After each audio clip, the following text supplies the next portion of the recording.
caravana y una sentata como manifestación. Genial. Bueno, vamos a grabar antes que nada.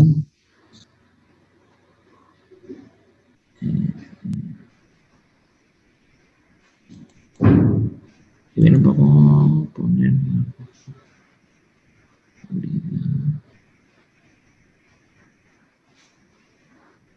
Bueno, la clase que vamos a desarrollar hoy, la vez pasada, discúlpenme por problemas de la salud de mi padre, estuve ausente.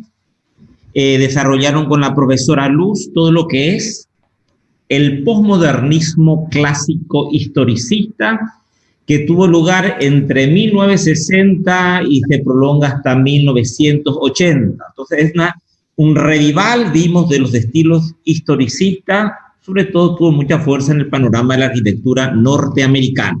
Bueno, por favor, pregunten cualquier cosa, enciendan su micrófono, me interrumpen para tratar de que la clase sea más interactiva a modo de un foro. No tengo ningún problema que me interrumpan y hagan las preguntas correspondientes. De modo que puedan también ustedes contribuir con sus propias ideas para enriquecer más la clase. Bueno, el tema que hoy desarrollaremos es otro estilo que tiene lugar prácticamente en forma paralela al estilo de la posmodernidad clásica. La arquitectura del concepto y la forma. Del concepto porque insisten mucho en la idea generatriz del proyecto.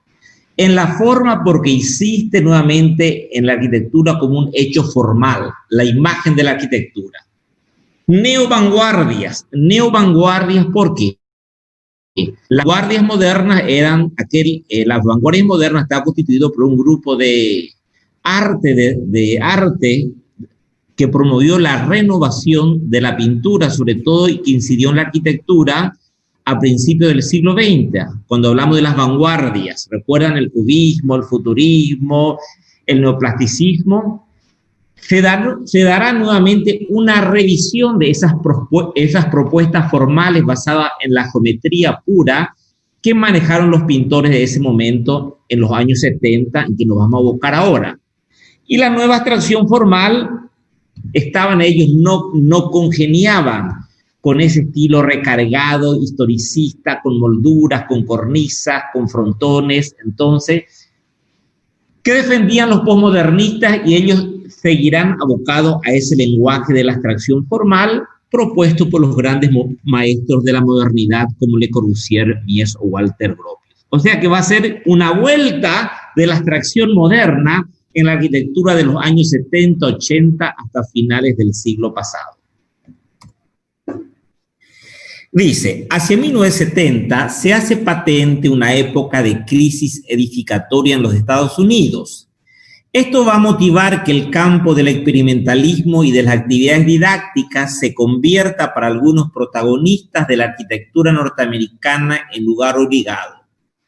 En ese momento, históricamente, en la década del 70, hubo una crisis económica muy fuerte a nivel mundial, ya que la OPEP, una sigla que significa Organización de Países Exportadores de Petróleo, levantaron los precios de petróleo a nivel mundial y eso hizo que entrara en crisis muchas de las grandes economías mundiales como los Estados Unidos.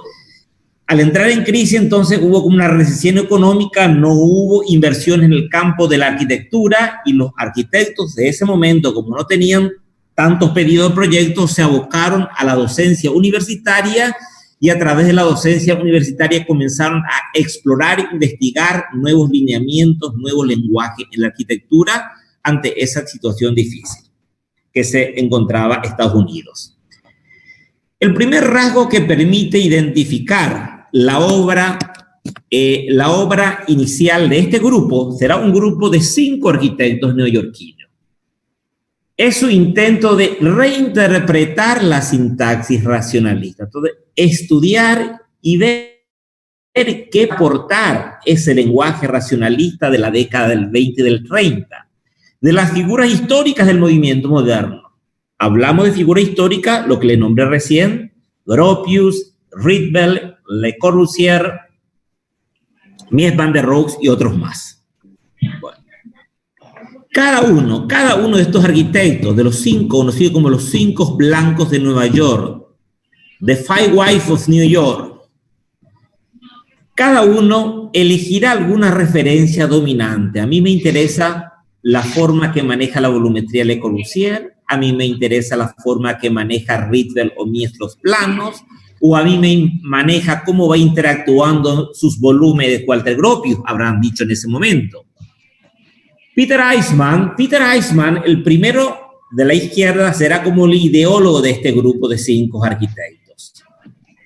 Americano, sigue vivo este arquitecto, la verdad que la mayoría sigue vivo. Peter Eismann estudiará la arquitectura de Giuseppe Terragni. Giuseppe Terragni fue el que introdujo el racionalismo en la arquitectura italiana. Sería el Le Corbusier del racionalismo italiano. John Hayduk, no tengo aquí la imagen de John Hayduk, la fotografía, sigue los experimentos de los neoplasticistas holandeses. Sigue entonces la línea de trabajo de la casa Schroeder de Rietveld.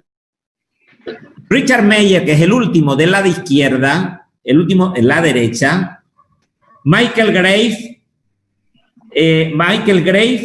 y Watmey y Robert Siegel, una dupla, admiran la arquitectura del primer Le Corbusier. Entonces, cada uno de estos toman como referente, punto de inspiración, su proyecto a estos grandes maestros. Para este momento, recordarán ustedes que prácticamente la arquitectura posmoderna ya firmaron como un acta de defunción de la muerte de la arquitectura moderna. No más la arquitectura moderna, dijeron los posmodernistas. Ellos están volviendo, revitalizando, reinspirándose nuevamente en la arquitectura racionalista. Entonces, los posmodernistas están totalmente en contra del racionalismo y ellos reivindican que siguen vigentes y sigue siendo actual ese lenguaje de los arquitectos modernos. Y que pueden seguir aportando mucho más para la arquitectura venidera, pensarán esta gente.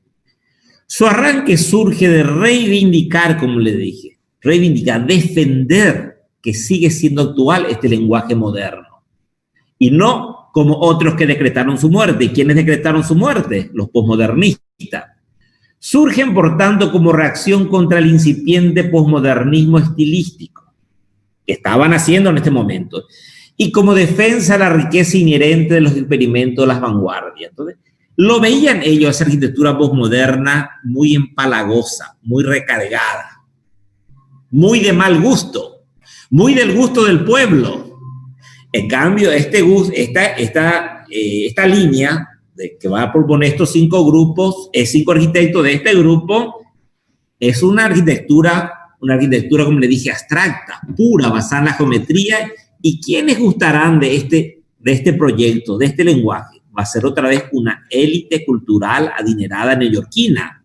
El pueblo siempre rechazó la abstracción de la arquitectura blanca. Entonces, una élite intelectual muy adinerada es lo que va a ser el pedido de este lenguaje arquitectónico a estos arquitectos que estamos nombrando aquí.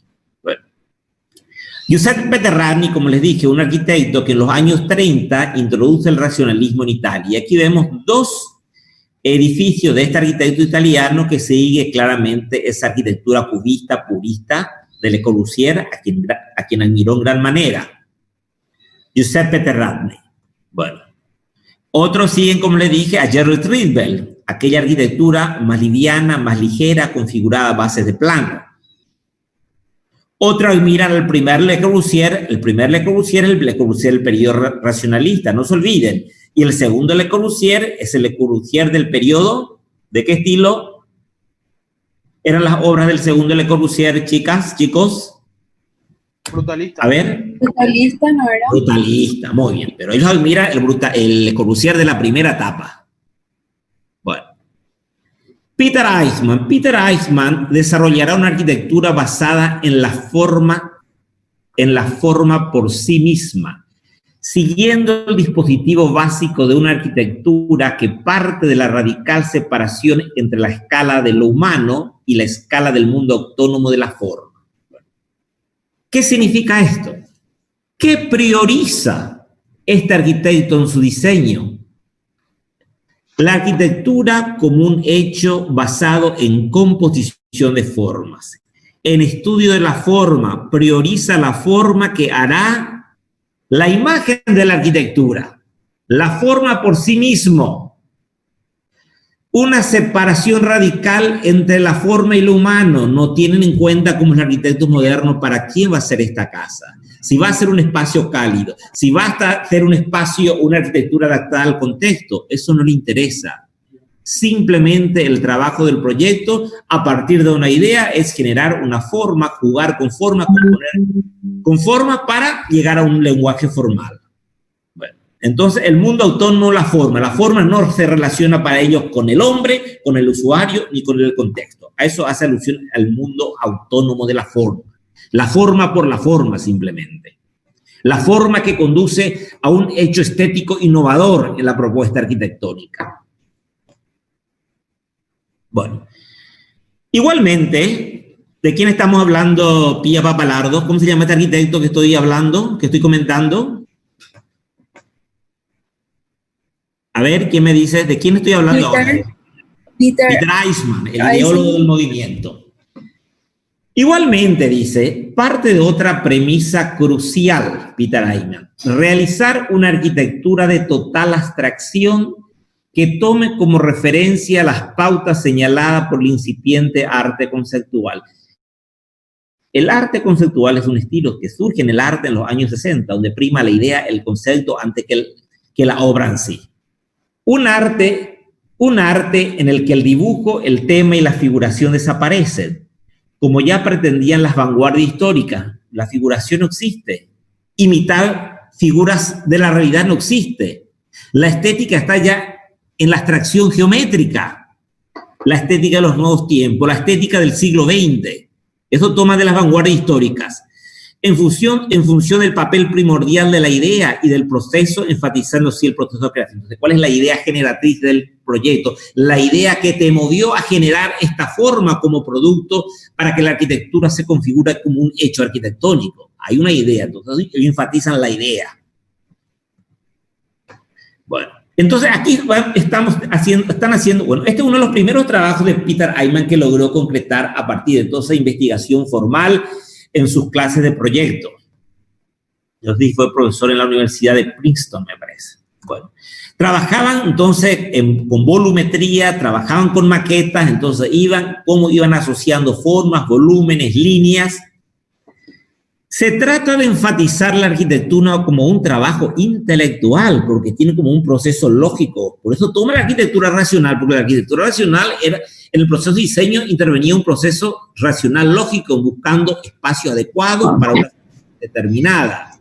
No era simplemente un proyecto producto de la sensibilidad, de la intuición o de la expresión personal. Tenía una lógica en el momento de ir diseñando.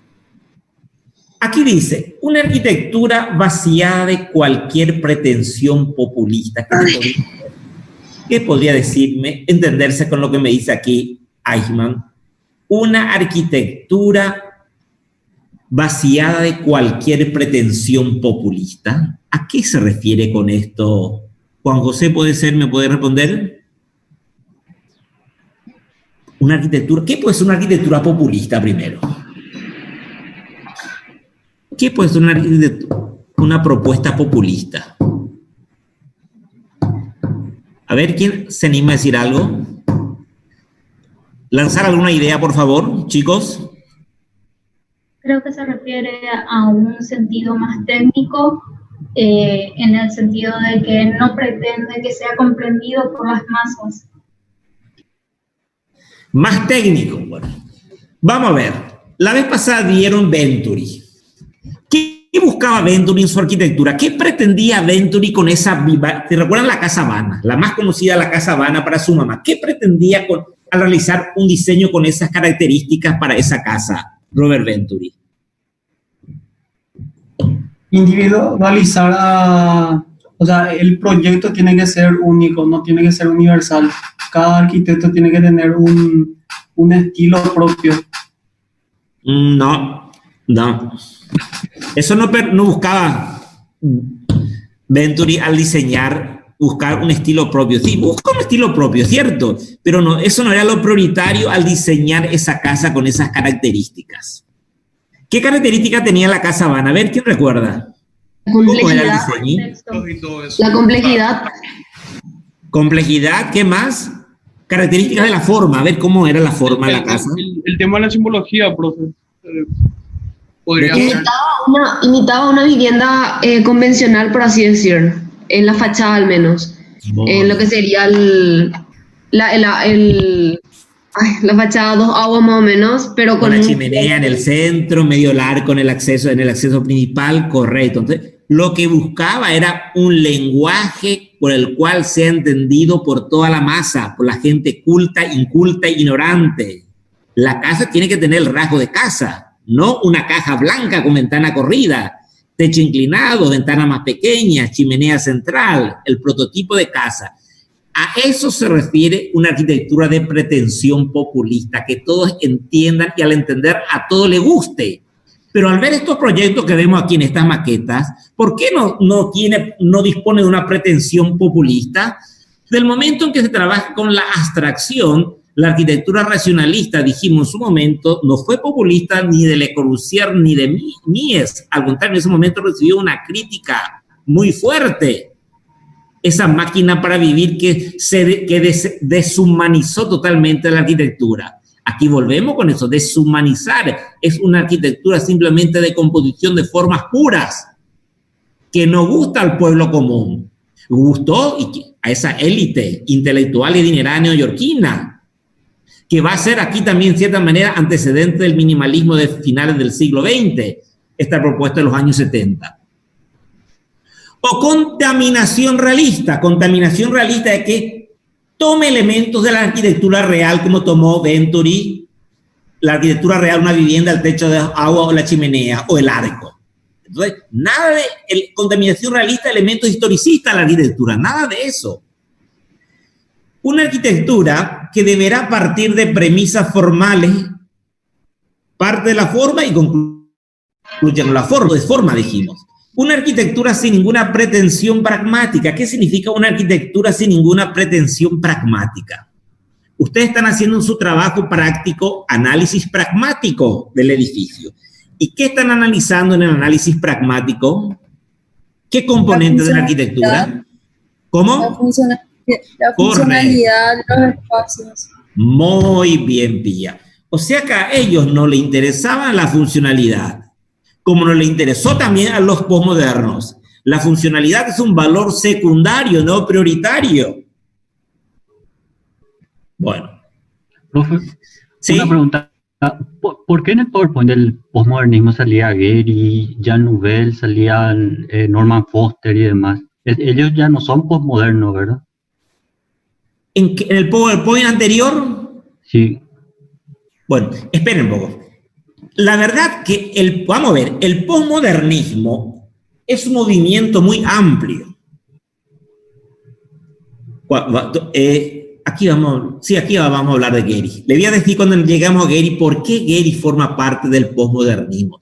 Todas las corrientes arquitectónicas que enfatizan el aspecto exterior o la imagen de la arquitectura forma parte del posmoderno. Dentro del posmoderno hay varios lineamientos o tendencias otra vez. El posmodernismo se preocupó de la imagen exterior porque es lo que se preocupa al hombre contemporáneo, de su imagen, de lucirse bien, fortachón, buena imagen. Entonces, ese gusto por cultivar su imagen como persona, su imagen física, eso se traduce en la arquitectura, la imagen, la fachada de la arquitectura prioriza. De esa óptica, todos son posmodernos. Pero cada línea otra vez tiene sus diferencias particulares. El posmodernismo historicista retoma elementos del pasado. Este posmodernismo retoma elementos del racionalismo de los años 20, pero siempre enfatizando la imagen. ¿Está claro? Pero en sí, si sale alguna pregunta en el examen, es del posmodernismo de Venturi, de lo que se va a hablar. Sí. Ahí vas a meter de un posmodernismo más historicista, es Venturi. Por eso hablamos de un posmodernismo historicista o posmodernismo clásico. Toma elementos de la arquitectura tradicional clásica de una vivienda al techo inclinado. En el cuestionario, por ejemplo, profe, salía materiales que se utilizan en el posmodernismo, algo así. Era low tech, ladrillo, y era cosas así, cosas de Venturi. Sí. Y es a eso lo que se refiere, si llega a salir algo en el examen. En ese PowerPoint, la vez pasada, en cuanto a materiales habló, y no di la clase, pero esa hace una comparación, no sé si leyeron ahí los 10 puntos, que hace un paralelismo entre lo moderno y lo posmoderno. ¿Qué materiales se utilizaron en lo moderno, exclusivamente en la arquitectura moderna racionalista? Hierro, hormigón, vidrio. La posmodernidad se enfoca a abrir los materiales, una variedad de materiales. Sobre todo tratan de rescatar materiales tradicionales del lugar, como el ladrillo, la piedra, la madera. En general, a eso va en esa pregunta. Rescatar materiales tradicionales, sin descartar también el uso del hormigón, pero ya quiere diversificar para lograr mayor calidez en la vivienda. Ok, perfecto. ¿Qué tal, María Teresa? ¿Todo bien? Todo bien, profe. Estoy un poco con la mano lastimada, pero estoy bien. Bueno, profe, justamente al respecto, creo que el mismo compañero la clase pasada hizo esa pregunta y yo la había escrito, porque me hizo por chat, que justamente estos movimientos, como tienen un periodo de extensión, de desarrollo bastante amplio, muchas veces los representantes van adaptándose a las circunstancias del momento que le tocan vivir. Concretamente, él había preguntado sobre Gehry, ¿verdad? Sobre Frank Gehry. Y Frank Gehry empieza con un cierto tipo de arquitectura para finalmente llegar a la arquitectura que está haciendo hoy, ¿verdad? Inclusive al principio hace una arquitectura como es su casa, por ejemplo, en la cual utiliza muchos materiales que hasta parecen de desecho, por decirlo. Vamos a ver hoy eso, profe. De alguna forma, para llegar al titanio y otros materiales que son los que está aplicando hoy. O sea, por eso lo que está diciendo usted, hay ciertos arquitectos que se los pueden encasillar más dentro de un postmodernista historicista, ¿verdad? Y otros más que están más identificados con otras corrientes de high-tech o más, ¿verdad? Como es el caso de Gehry. A Gehry no lo vamos a identificar nunca, quizás nunca con el ladrillo, vamos a decir, pero sí con las nuevas tecnologías. Profe, pero salía en el libro de Montaner, sí, todo un capítulo, la condición postmoderna, algo así era el capítulo, sí. O sea, una parte de lo del libro, y figuraba 1960 y algo como inicio, Sí. y 77 ponía como una fecha, pero no tampoco yo porque intenté leer y para saber, ¿verdad? Y tampoco daba una definición clara, acá termina postmodernismo, pero decía que a partir del 77 como que ya cambia a otra cosa. Claro, lo que Pero no daba a entender cambia es tampoco. un modernismo más clásico. Ya. Sí, Es también un tema muy debatido. ¿Llegó a su fin el posmodernismo? ¿O continuamos en el posmodernismo? Eso podés encontrar en distintos autores o historiadores posturas diferentes. Yo soy de la idea que continúa todavía la época del posmodernismo, del hombre light, de la tranquilidad, de la frivolidad. Esa característica del punto de vista sociológico continúa, de la diversidad que promueve la posmodernidad, la diversidad del punto de vista sociológico, de parejas, de estilos arquitectónicos. Todo vale, para mí que continúa vigente ese pensamiento, todo vale, cualquier estilo es válido hasta hoy en día. No podemos decir hoy en día qué estilo en la arquitectura tiene mayor peso. Quizás va a variar de país en país, en región, pero no hay un estilo que con mucha fuerza, como fue el brutalismo en los 50, 60, o como fue el racionalismo en los años 20, 30 y 40. Ahora todo está muy relativizado, joven. Pero esta gente específica, profe, se cree más moderno que posmoderno, ¿verdad? O sea, este grupo están continuando, sí, o sea, correcto, que continúan mismo, por eso se diferencian, ¿verdad? De Gehry. Gehry no tiene lo mucho que ver con esta. No, totalmente es otro polo. Bueno. Estos son conceptuales, Gehry es un divagado. Imagen, pura imagen. Bueno. Sí, super. Entonces, la abstracción conduce a un espacio virtual y sin una arquitectura sin ninguna pretensión semántica. ¿Qué significa? ¿Qué analizan ustedes en el aspecto semántico en su obra? La semántica.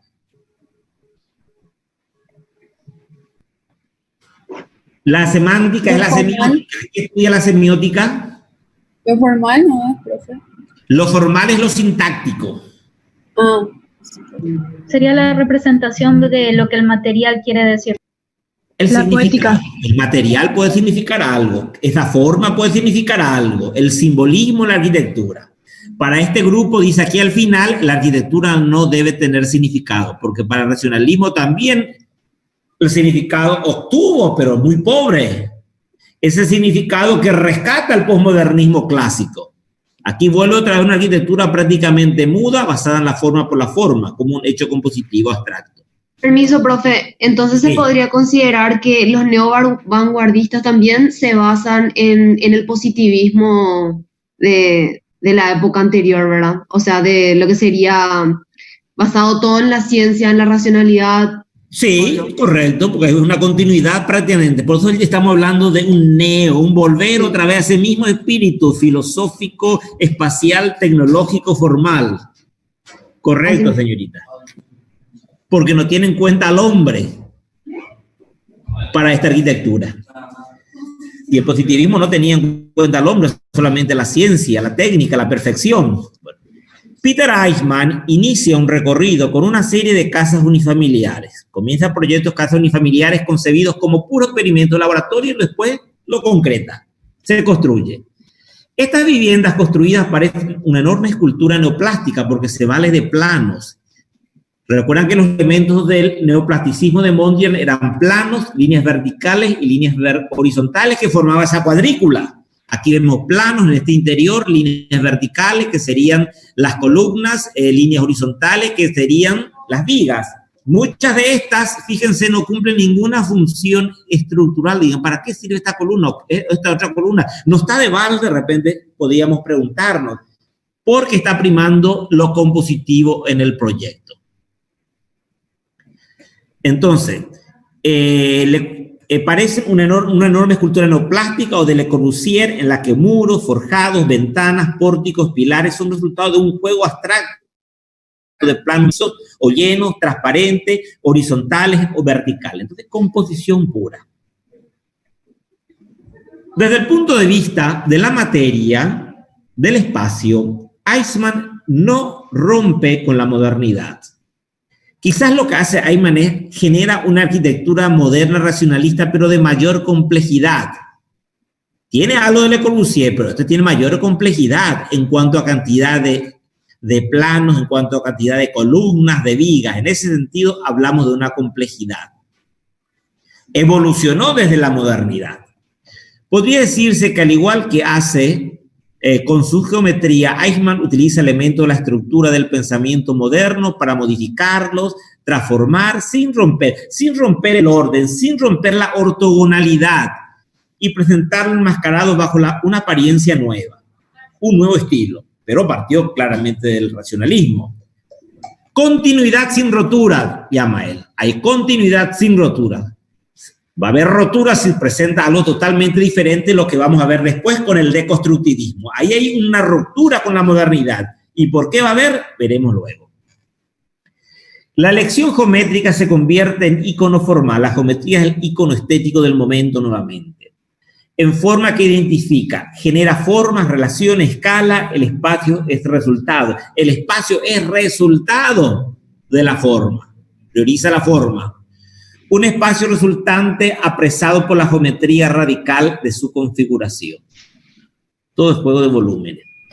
En el campo de la arquitectura, ello comporta el objetivo de una arquitectura eminentemente intelectual, para gente entendida, para un público selecto, antiorgánica porque maneja la geometría dura, fría, basada en el mundo perfecto y autónomo de las formas, las figuras platónicas.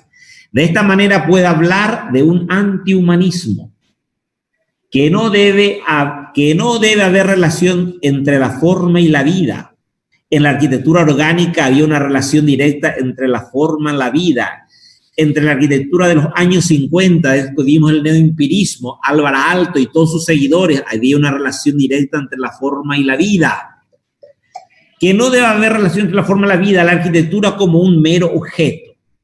¿Qué se entiende por este término? Y también será una de las características de gran parte de todas las líneas de la arquitectura posmoderna.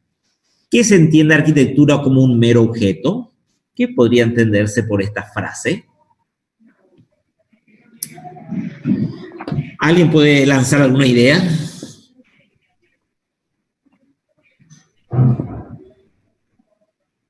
¿Qué puede ser? Arquitectura como un mero objeto. Una arquitectura icónica, estética, que genere como una imagen que da identidad a la ciudad, como los edificios de Getty que vamos a ver después. Un objeto estético, escultórico, como algo bello, no como algo funcional, práctico, accesible. Un objeto, entonces, una arquitectura icónica que haga, por lo cual se le reconozca a esa ciudad, como fue el Guggenheim para Bilbao. Estos pensamientos sintonizan con el pensamiento, bueno, también hablamos, el estructuralismo, cuando hablamos de la metodología de investigación, el estructuralismo era que veía la arquitectura como una serie de elementos que hacen la estructura. ¿Cuáles son los elementos que hacen a la estructura de la arquitectura? La forma, el espacio, el lenguaje, el hombre, la historia, el contexto, el lugar, y todos estos elementos están perfectamente concatenadas en armonía y hacia la arquitectura. Y dentro de esta estructura, el hombre es un elemento más, no es lo prioritario. Eichmann intenta desarrollar en su arquitectura las sugerencias formales que emanan de unos planteamientos formales dentro de los cuales el hombre se convierte en un elemento secundario.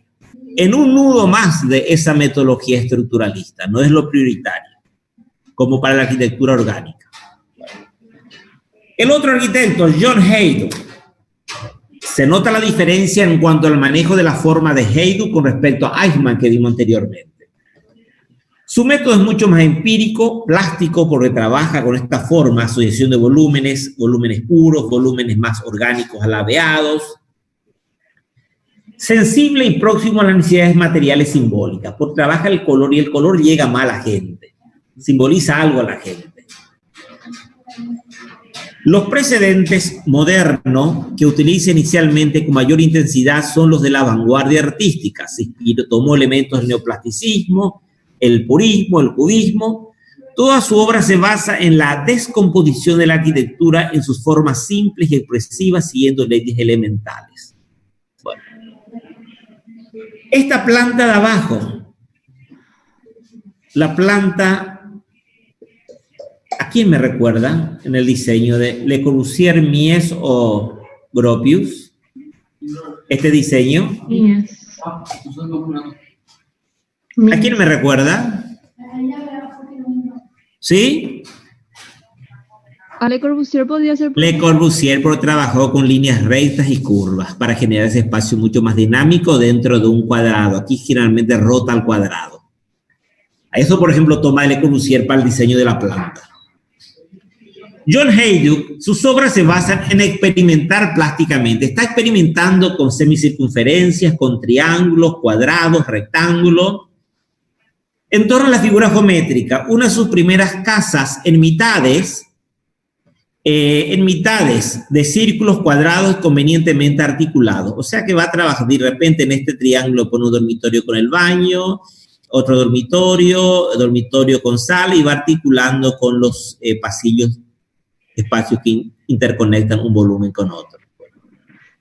Aldo Rossi, otro arquitecto italiano que estaremos abordando en el próximo capítulo, de los años 60 en adelante, vamos a ver que defiende que la arquitectura tiene que contextualizarse con la ciudad, que el arquitecto tiene que respetar la historia, como defendieron los posmodernos.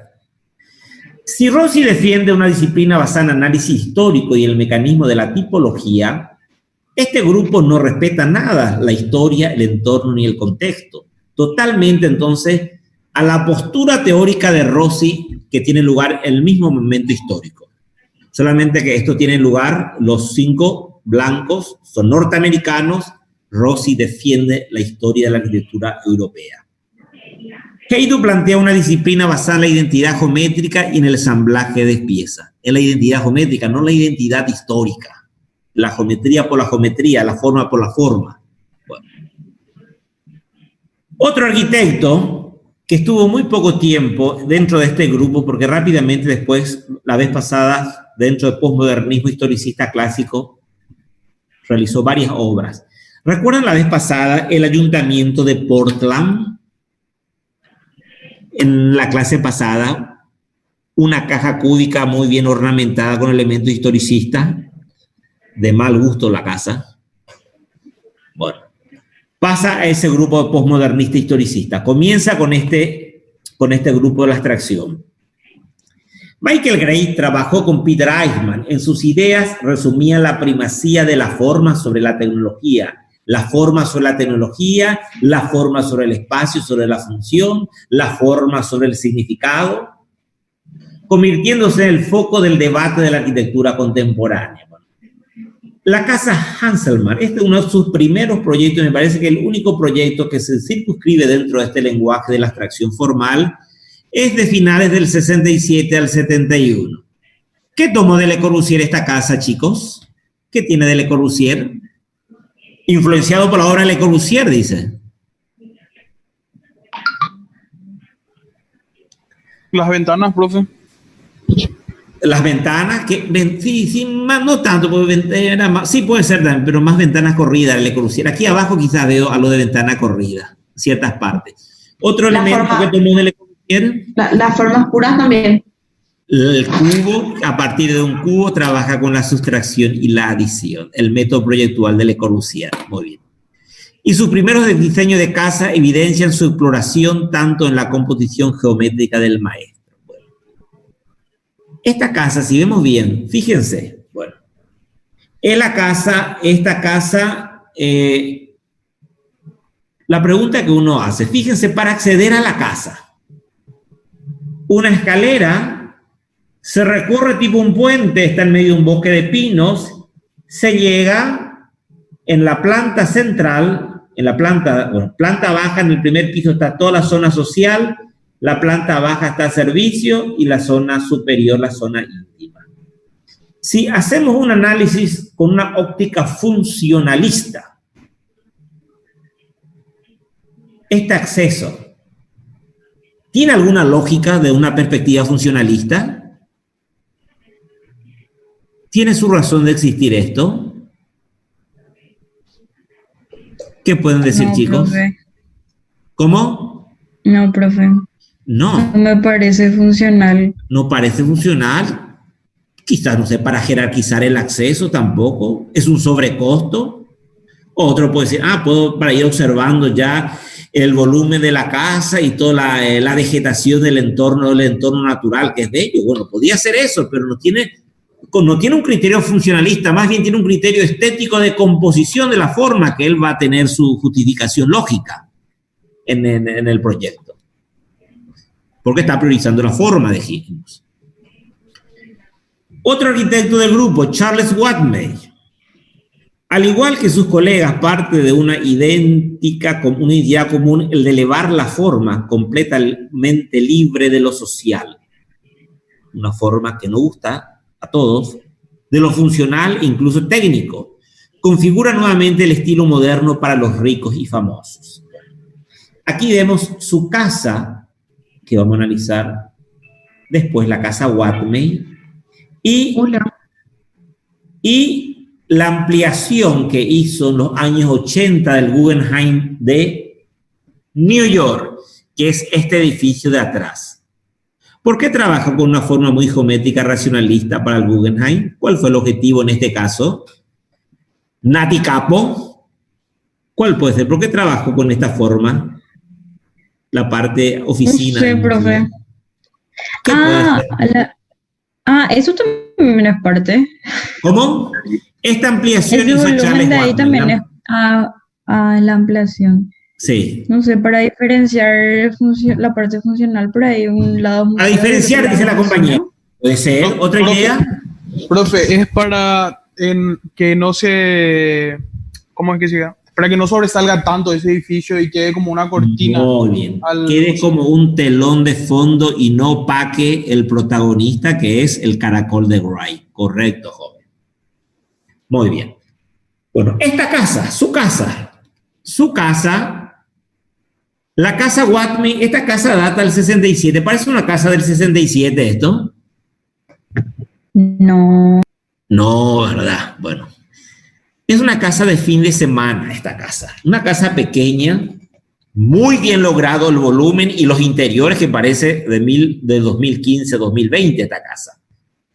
La estrategia de Watme es simple, utilizar volúmenes puros, cubos, cilindros y prismas. Componer a base de sustraer y adosar. Lo que hace, ¿qué parte se sustrajo de este cubo? Aquí vemos la perforación, ¿verdad? Esta parte se sustrajo, esta doble altura. ¿Qué se adhirió al cubo? ¿Qué se adhirió al cubo? El cilindro. Esta escalera que da al patio y este volumen triangular que es una iluminación cenital de vidrio. Bueno. Componer a base de sustraer y adosar dichos elementos al prisma fundamental. Dichas decisiones se basan en responder a criterios de asoleamiento, más luz recibir, o a criterios de vista, requerimientos funcionales y estructurales. Quizá él se preocupó más de la parte funcional que Peter Eichmann, porque otra vez cada arquitecto tendrá su punto particular frente a la arquitectura que va concibiendo. Estructurales y sobre todo la voluntad de crear espacios interiores significativos utilizando especialmente el recurso de la doble altura. Y el recurso de la doble altura, ¿de quién tomó? También de Le Corbusier. Es importante resaltar que a diferencia de sus referentes europeos de Le Corbusier y otros, el arquitecto utiliza una estructura, eso es la diferencia, totalmente en madera, parece hormigón pintado, es totalmente en madera. Bueno, esta casa, ¿recuerdan? ¿Qué casa? ¿De quién es esta casa? Chicos, ícono de la arquitectura moderna. Le Corbusier. La Villa Stein de Le Corbusier. Hagan un paralelismo entre la casa Watme y la Villa Stein. Vemos esta perforación, esta sustracción. En este caso de Le Corbusier, la terraza que sale al patio con la escalera. Aquí también una pequeña terracita que sale al patio. Aquí un paño vidriado, Quizá esto está más cerrado, más introvertido. Aquí trabaja con las ventanas corridas Le Corbusier. Aquí utilizó Le Corbusier, en esta Villa Stein tiene la terraza jardín, aquí no tiene la terraza jardín. Pero se nota, es una evolución de esto para llegar a esto. Y quizás aquí ya tiene Charles Watme un enfoque más minimalista en la concepción de su obra. No tiene esa complejidad con el cual trabajó Peter Eichmann. Profe. Sí. Tengo una pregunta. ¿En la sustracción podría también identificarse dentro del edificio o solamente en la fachada? Pues también dentro del edificio. Pero generalmente es algo que le está sacando a tu volumen, alguna parte, alguna de la fachada, le está sacando. Le estás perforando. ¿Podría también verse en una losa en la parte interior del edificio? Podría ser también. ¿Es válido?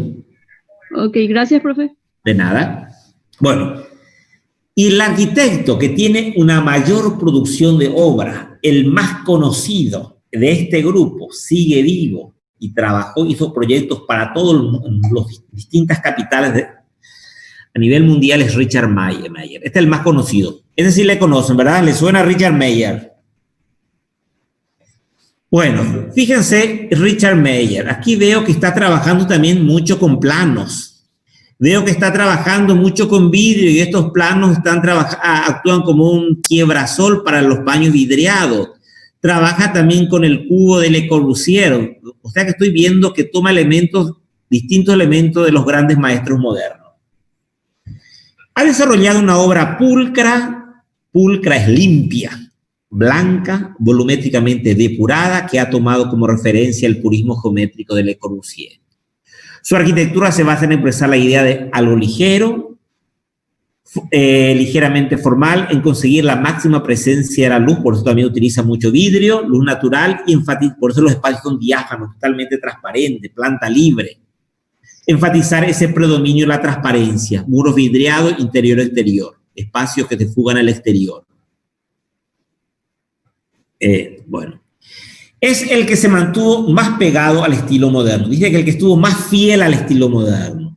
O sea que las innovaciones con respecto al estilo moderno no fueron tan drásticas. Con una clara línea que se mueve entre Mies y Bauhaus. Bueno.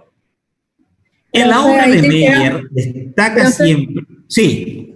Te hicieron una pregunta en el chat. En el chat. Es que abrir el chat y... ¿Qué dice? Léeme un poco. Profe, preguntan si una claraboya también puede ser como una sustracción en el edificio. Una claraboya. Bueno, fíjense, en este caso, este está actuando como una claraboya, porque este es totalmente de vidrio y puede ser una sustracción en la claraboya. Aquí esta claraboya es como adición, pero puede ser también sustracción, porque estás perforando ahí tu losa, tu techo. Puede ser. Bueno, entonces, produciendo una sensación agradable, agrada esto, porque es algo tan clásico, tan armonioso, clásico del punto de vista que es armonioso, equilibrado, y te relaja esta arquitectura. Pero dice otra vez, pero a su vez como lo ya visto. ¿Qué me dice aquí? Pero a la vez, me dice Montaner, como lo ya visto. Porque ya no es nuevo esto. Son elementos formales con el cual trabajó Mies. De lo que siempre puede esperar sin ninguna sorpresa. Losas planas, muros verticales, paneles de vidrio, ya visto. Pero agrada. Sus casas se insertan en el paisaje natural como objeto, como se insertó la Villa Savoy como un objeto que contrasta con la naturaleza, como objeto manifiestamente artificial con fuerte contraste visual, una arquitectura protagónica porque resalta esa caja blanca, totalmente opuesto a lo que dijimos este arquitecto Aldo Rossi italiano busca armonizar con el contexto urbano su arquitectura. Una geometría compleja y fuertes contrastes de luz y sombra. De repente, en esta obra de abajo, ¿qué programa arquitectónico se desarrolla en esta obra de abajo que ya proyecté una vez en una de las clases presenciales? Iglesia. La iglesia para el jubileo del año 2000, Roma. Aquí, él, en este caso, trabajó con la semántica o con el simbolismo porque la iglesia debe simbolizar algo, no como este edificio que puede ser un edificio administrativo, puede ser una casa, puede ser una oficina, lo que sea. Aquí, en este caso, vemos aquí el elemento, ¿ven esto? La cruz, pero tampoco esa cruz tiene mucha fuerza. El otro elemento distintivo de la iglesia, ¿cuál es aparte de la cruz aquí? El otro elemento distintivo propio de toda arquitectura religiosa, ¿cuál puede ser? El campanario. El campanario también, el campanario no tiene tanta fuerza. De repente, estos son las campanas. Ahora que dice campanario, visualizo. Y los tres muros curvos que hacen alusión al Padre, Hijo y Espíritu Santo, la Santísima Trinidad. Aquí tiene una carga simbólica porque trabajó, pero la mayor parte de sus obras no tiene la carga simbólica porque no le interesa lo simbólico a este grupo. Comunicar cosas. Bueno, esta fue la primera casa que le lanza la fama al arquitecto. La casa Smith. 65-67. Fíjense, de esa época ya. Y parece tan actual, repito de nuevo. ¿Esta casa de abajo de quién es? Chicos, ¿qué estoy señalando con el pulsón? Le Corbusier, bro. La Villa Stein de Le Corbusier. Esta es la parte frontal y la parte posterior esta es la parte posterior que da al patio. Es más abierta hacia el patio y más cerrada en el frente. Bueno. Constituye una de las viviendas racionalistas que marcan una primera etapa en las obras de Richard Meyer. El volumen es un prisma blanco que emerge entre la arboleda, creando un fuerte contraste visual entre la caja blanca transparente y la naturaleza. Esto está en una ladera, al otro lado está un lago, por eso se abre hacia el lago. Creando un fuerte contraste visual, Meyer va tallando su obra. Va tallando significa va sustrayendo cosas, va tallando, sustrayendo o adhiriendo aquí otra vez la escalera, el volumen de la chimenea. Su obra a base de operaciones de adición y sustracción. La cara posterior está tratada como una fachada. Bueno, aquí dice Montaner, la cara posterior. Bueno, a esto lo llama la cara posterior, pero para mí que esta debe ser la cara principal porque aquí está el acceso a través de un pequeño puente. Cerrado está hacia el frente. Muy pocas perforaciones tiene el muro, porque trata de aprovechar las vistas de la parte principal que dice que es la parte que da al lago. La cara delantera, la que da al lago, que para mí es la fachada posterior, es una fachada abierta con grandes paños vidriados, ofreciendo amplias vistas. Bueno. Nuevamente, haciendo un paralelismo de la Villa Stein, vemos estos volúmenes curvilíneos propios de la escalera de Le Corbusier. Aquí ya es una arquitectura abierta, aquí totalmente ya el muro de vidrio, la caja cúbica, la sustracción, la doble altura o triple altura, entonces muy de Le Corbusier. Entonces una evolución de esto a esto. Fíjense la belleza del interior, la armonía, la calma, la tranquilidad, todo un clásico de la segunda mitad del siglo XX. Sentarte aquí, fíjate, escuchar buena música, leer un buen libro y disfrutar de ese hermoso paisaje, con este espacio pulcro, limpio, diáfano, transparente, donde se pierde el espacio interior con el espacio exterior. Una belleza. ¿Qué le parece a Nati Capo? ¿Le agrada o no le agrada esta arquitectura? Me agrada muchísimo. Otra casa en la década siguiente de 70, y aquí también toma algo de Le Corbusier. ¿Se recuerdan que Le Corbusier se inspiraba mucho en la máquina, en los grandes buques, en los grandes transatlánticos? ¿Y qué tiene esta casa también de esa arquitectura naviera? ¿Qué podría tener de un barco esto? A ver, ¿quién me dice? Este proyecto, la casa Douglas.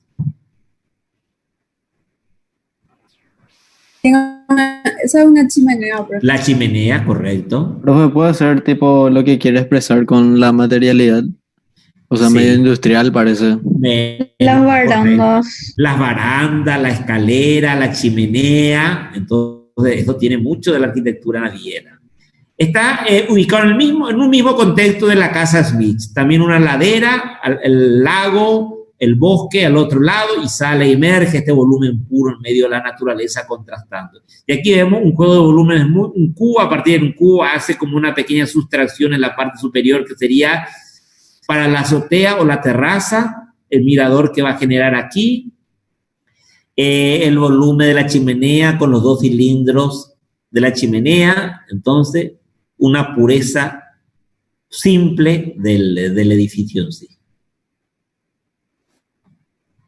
Bueno, esta nueva abstracción formal conlleva a la negación de la tradición. El posmodernismo clásico se inspira de la tradición. Este grupo niega la tradición, niega la topografía, el sitio, a diferencia de la propuesta de Rossi y Venturi. Eisenman, en sus consecutivos escritos, insistirá en la superación de toda nostalgia historicista, no quiere saber nada. Esa nostalgia historicista que defiende Rossi y Venturi. Cada proyecto debe demostrar su propia autonomía. Cada proyecto debe ser único, no tiene que tener referentes, inspiración de otros edificios, de otra época, debe ser autónomo. Se trata de una arquitectura basada esencialmente en la sintaxis. La sintaxis es la composición de formas. Cómo voy entonces componiendo con los volúmenes, con los planos, mi proyecto arquitectónico. Una arquitectura en la que la forma se basa en la forma y en la que se explica esencialmente es el hecho de entender la arquitectura como un pensamiento lógico en su proceso de producción. Para estos arquitectos, el proyecto de la modernidad aún está inacabado, como lo propuso o defendió un filósofo alemán, Jürgen Habermas. Inacabado. Entonces, sigue siendo referente, sigue siendo propuesta de inspiración hasta hoy en día la modernidad. ¿Se dan cuenta el peso que ha tenido la arquitectura moderna racionalista hasta hoy día? El minimalismo de hoy en día es una evolución del racionalismo de los años 20 y 30. Bueno, dentro de este, ¿cómo se llama el título de este capítulo? A ver, ¿quién recuerda? La nueva abstracción formal. Dentro de la nueva abstracción formal vamos a estudiar 3 paquetes, 3 grupos, 3 tendencias. El primero, el que vimos recién, de los 5 blancos de Nueva York. El segundo, que está dentro de esta abstracción formal geométrica, es el grupo de los deconstructivistas, que hará su aparición a finales de los 70, y hasta hoy día sigue vigente el deconstructivismo, se podría decir. Una de las vertientes de esta nueva abstracción formal constituye el deconstructivismo, que insiste solo en cuestiones estilísticas, en el estilo, en la forma y no en la función, y en una superficial relación con la corriente filosófica del mismo nombre. Hay una corriente también, la filosofía, que es el deconstructivismo, pero casi no tiene tanta relación con eso.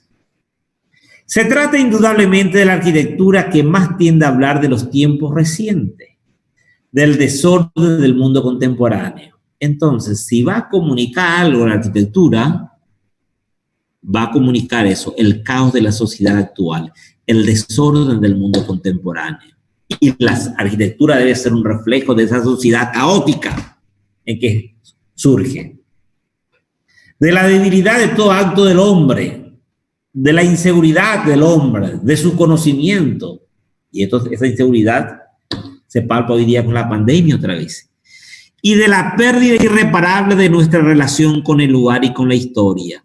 Al igual que la arquitectura de los 5 en Nueva York no se relaciona con el lugar ni se relaciona con la historia. Por eso está dentro de esta nueva abstracción formal. La forma sigue a la función, es sustituida por la forma sigue a la fantasía. Entonces, las formas más estiradas de los pelos que se te ocurren, que te viene a la mente, que te dictamina tu creatividad, podés concretar hoy en día, gracias a las tecnologías. Fantasía. Esta arquitectura no se propone en absoluto colocar en primer plano otra vez al hombre, al usuario, al sujeto, ni como usuario de un espacio, ese espacio adaptado a ese usuario, un espacio que mostrará su preferencia a otro mundo más perfecto y autónomo que el de la realidad, es decir, el mundo de la geometría. Entonces, otra vez, ese espacio es producto de esa geometría caótica que vamos a ver hoy en día. Vamos a ver en este estilo, geometría caótica. Eso es lo que es la esencia del deconstructivismo. Ni como receptor de los mensajes de la arquitectura. Bueno, quizás en un primer momento las obras no remitían ningún mensaje, pero más adelante, sobre todo los que manejan el deconstructivismo ya en el siglo XXI, ya van a imprimir una carga simbólica a sus volúmenes, a su arquitectura. Repito, los primeros edificios constructivistas de los años 80, 90 no se preocupaban la parte semántica, el simbolismo. En el siglo XXI ya se preocupan del simbolismo. Constituye una arquitectura de transición que está intentando plantear una nueva idea de espacio. ¿Por qué? ¿Por qué va a ser un espacio dinámico? Vamos a ver por qué. Porque el volumen es un volumen dinámico y va a configurar un espacio dinámico, no estático. Y no ortogonal, no un espacio cuadriculado ortogonal como fue del racionalismo. Se trata de una arquitectura que ha olvidado lo social en sí misma. ¿Por qué ha olvidado lo social? Porque es una arquitectura altamente costosa y elitista. Al igual que los 5 blancos de Nueva York. Eso tienen en común. Ubican esta obra, una de las primeras obras de constructivista, ¿de quién fue? A ver, ¿quién sabe de quién fue esta primera obra ya en los finales de los 70, me parece?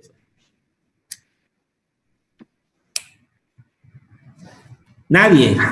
Te ayudo, profe. ¿Eh? Te ayudo. No, Luz. Bueno, ayuda entonces, dale una pista. Vamos a dar un dato. Mujer. Mujer, dice ahí. Es la primera obra de Zaha Hadid, eso está en la fábrica de Vitra, una estación de bomberos. ¿Y qué es la fábrica Vitra? Explicaré, porque yo no saben qué es fábrica Vitra y dónde es que... Vitra está en Welling-Rhein, en Alemania. Es una fábrica que se dedica netamente al diseño mobiliario.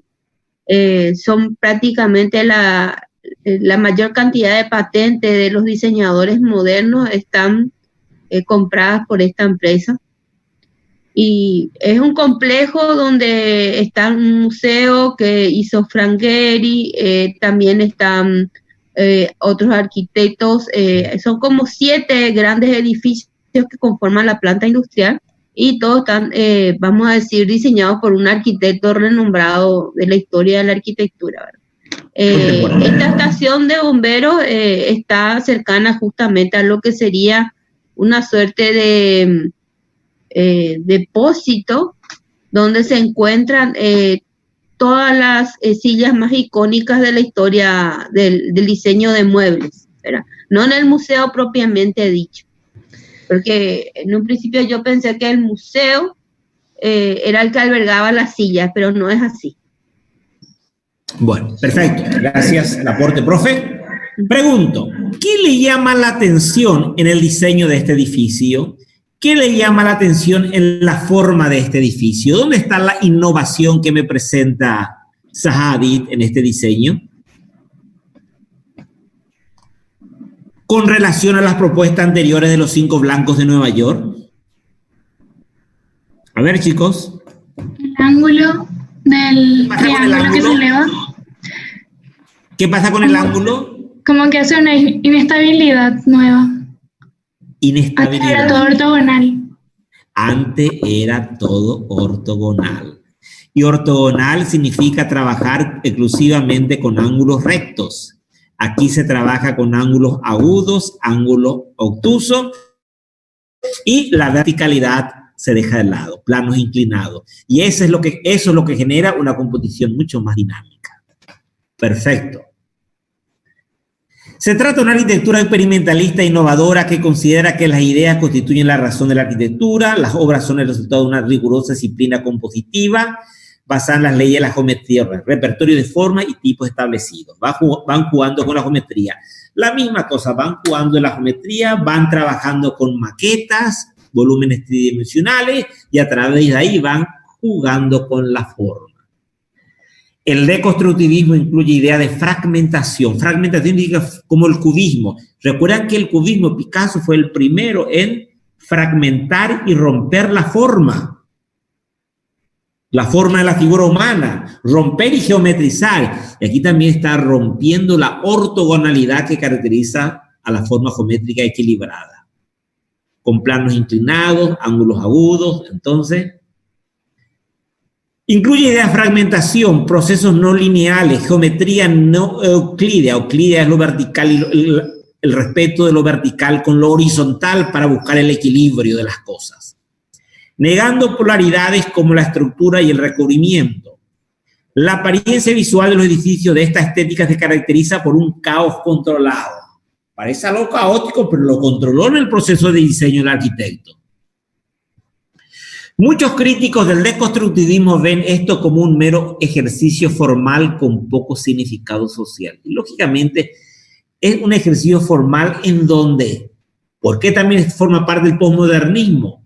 Porque en el posmodernismo el arquitecto, ¿qué busca con su obra? ¿Qué busca con su obra?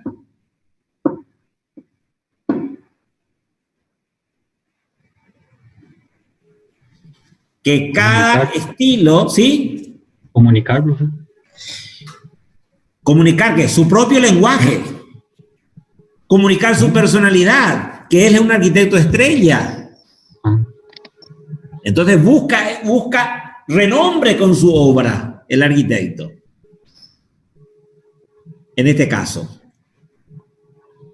Bueno, vamos a ver, nuestro libro Montaner agrupa en 2 líneas los vertientes del deconstructivismo. 2 lenguajes. el de arriba y el de abajo. ¿En qué se diferencia el lenguaje formal de la arquitectura de arriba con respecto a la de abajo? Salta a la vista. En los dos hay una fragmentación de la forma. Pero ¿qué diferencia la fragmentación del edificio de arriba y de abajo en cuanto a la forma? Puede ser que un plano y otro es curvo. Muy bien. El otro en una geometría recta, plana, fragmentada. Aquí lo curvilíneo. Esto es más orgánico entonces. La primera dice, una más metodológica, que tiene la abstracción formal geométrica, dura, línea recta. El caso Peter Eichmann. Peter Eichmann después va a ser uno de los iniciadores del deconstructivismo. Va a comenzar a desordenar, romper su ortogonalidad. Daniel Ibeskin, un polaco, judío polaco, hoy día vive en los Estados Unidos, Sahadid y Renkulhas. ¿Renkulhas de qué nacionalidad es? Este es uno de los grandes actualmente. ¿De dónde es Renkulhas? ¿No le suena a este arquitecto? Holandés. Otro, la línea de abajo, la línea inferior, es más artística y creativa. Es quizás mucho más innovadora. Recurre a la exploración del inconsciente, por eso llega a estas formas. Manejando formas curvas más sueltas como Gehry y Himmelblum, es un arquitecto vienés, austriaco. Bueno. ¿De dónde se inspiró el deconstructivismo? Si los FAI de Nueva York se inspiraron de los racionalistas más ortodoxos, este grupo se va a inspirar de un movimiento que surgió también en los años 20, pero en Rusia, que se llama las vanguardias rusas, formado por el suprematismo y el constructivismo.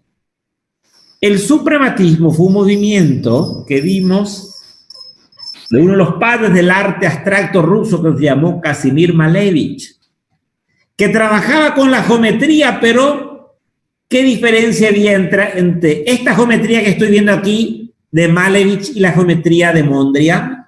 A ver quién recuerda el cuadro de Mondrian comparando con esto, que me parece que ya vimos en clase cuando abordamos las vanguardias. Orden y dinamismo podría ser.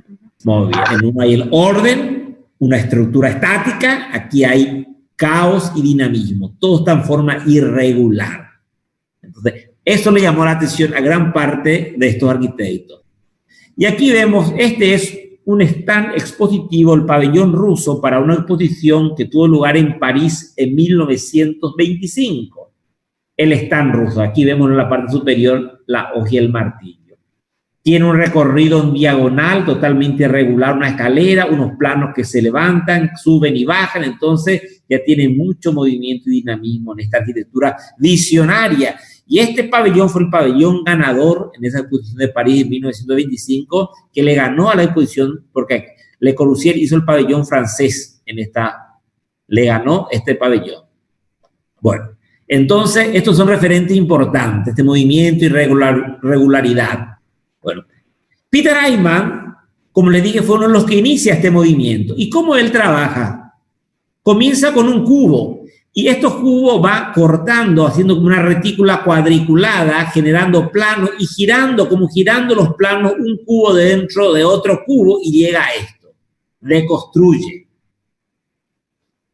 Entonces dice, se insiste en la rotura del sistema de representación clásica. El sistema de representación clásica, que siempre se ha tenido en cuenta, lo tradicional para diseñar la arquitectura siempre fue, como dispuso aquel que vimos, aquel francés del siglo XVIII, que hay que comenzar la planta, la sección y el alzado. Y así trabajan los modernos, con criterios funcionales, pero ellos comienzan trabajando a partir de ¿qué? ¿Cómo comienza su diseño proyectual? No de la planta, sino de un volumen. Va jugando con el volumen. Continuando con los hallazgos de las vanguardias suprematistas y constructivismo, se explotan las posibilidades múltiples de combinaciones, perspectivas con planta, alzados simultáneos, perspectivas superpuestas, secciones, collage y sobre todo maqueta. La maqueta como trabajó Peter Eichmann. Bueno. Siempre se tiende hacia el mecanismo de la superposición, descomposición de una forma, descompone, vuelve a construir, porque está investigando, está jugando con la forma, utilizando en cierta manera efectos dadaístas y surrealistas del inconsciente, como le digo. Surrealista porque es totalmente irreal o alejado de la realidad, estos volúmenes que están proponiendo estos arquitectos. No se plantea la tendencia hacia una construcción convencional. Por eso, el diseño de los 5 de Nueva York todavía estaba dentro de ese lineamiento convencional. Esto no es convencional porque nunca se ha visto un volumen así totalmente fragmentado e inclinado, que vaya en contra de las leyes de la estática, de la estabilidad de un edificio. Entonces, aquí sí hay una innovación brutal en el planteamiento formal de estos arquitectos. Rompen con la estructura desde el momento del diseño y de la construcción al volumen al cual llega. Una construcción convencional, entonces hay una perversión, pervertir la forma, alterar la forma, subvertir la forma, deconstruir la forma, deconstruir para volver a construir una forma totalmente innovadora. Bueno, esto es lo que dijo hace rato cuando habló la profesora, cómo Gehry también va cambiando. Gehry, desde un primer momento, empezó con un lenguaje deconstructivista. Y esta fue su casa, Santa Mónica, California, 1991. Él es canadiense, recordarán, y siendo joven emigra a los Estados Unidos y comienza ahí sus trabajos, sus proyectos. Bueno, ¿él qué hizo? Él compró un chalet de los años 60. Hizo una intervención en ese chalet, como una instalación. Comenzó entonces a cubrir con materiales, como era pobre todavía, materiales accesibles, caño, hormigón aquí en la entrada, madera, chapa, tejido, y genera toda esta instalación, este envoltorio, este ropaje totalmente irregular, abriendo el camino al deconstructivismo. Fíjense lo que es el interior, una cocina vieja, como le sacó el techo, le metió todas estas estructuras irregulares, en otro ambiente esta estructura a la vista, algo bastante interesante lo que generó. Algo totalmente irregular. Bueno. Gehry corresponde al segundo grupo, el segundo grupo de arquitectos. Arquitecto canadiense nacionalizado norteamericano, diseñado siendo el máximo oponente del deconstructivismo. Entonces, él tiene un lenguaje particular que se observa en todas sus obras. A partir de estos grandes pedidos trabaja con el titanio, este metal muy costoso. Bueno, el de arriba es un hotel que hizo en La Rioja, provincia de España, en un gran viñedo, una gran marca de vino español, Marqués del Riscal. Entonces, el que quería ir a pasar un fin de semana, descansar en un viñedo, ver cómo se fabrica el vino, en medio de la naturaleza, totalmente hablamos aquí de una arquitectura como arquitectura objeto, porque es como un objeto escultórico en medio de la campiña del norte de España que no tiene nada que ver con el contexto de la realidad de ese lugar. Es un envoltorio y por dentro están las habitaciones. Y aquí de repente el color del vino tinto, algunas de las chapas del titanio. Considera la arquitectura como arte, por eso prioriza la forma exterior, la arquitectura como escultura. En el sentido de que una vez terminada el edificio debe ser una obra de arte como si fuera una escultura, y cada obra es única, tiene su parecido, tiene su sello, su impronta personal en su lenguaje, pero cada obra es única. El Guggenheim, esto ya hablamos varias veces, obra emblemática inaugurada en el 97. Bueno, esto se hizo en una zona, en la zona costa de Bilbao, una zona muy deteriorada para revitalizar esa área urbana de la ciudad donde se encontraban antes antiguos astilleros, donde fabricaban los mayores astilleros de España estaban en esta ciudad. Como estos astilleros funcionaron hasta los años 50, 60, fue una zona muy degradada. Entonces, para revitalizar, generar áreas culturales, áreas verdes, se lo convoca a Getty para realizar este edificio. Bueno, entonces, otro edificio emblemático del 2003 es el Walt Disney Concert Hall en Los Ángeles, un teatro de concierto con su mismo